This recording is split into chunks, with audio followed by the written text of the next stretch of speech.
going to read to you. Daniel Tiger, did you just burp?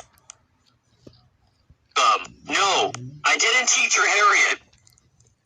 Don't lie to me. You just burped. Go sit in the corner while I call your parents. Hello, Mr. and Mrs. Tiger. Your son Daniel Tiger allegedly burped in class. I am suspending him from school. Can you two please pick him up?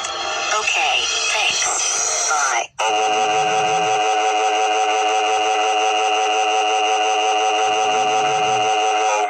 Daniel Tiger, we can't believe you got suspended for burping in class. That's it.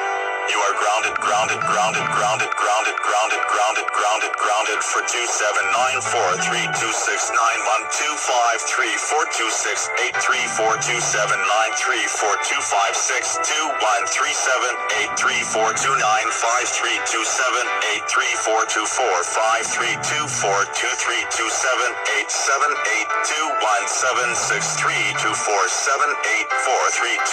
for 3 months.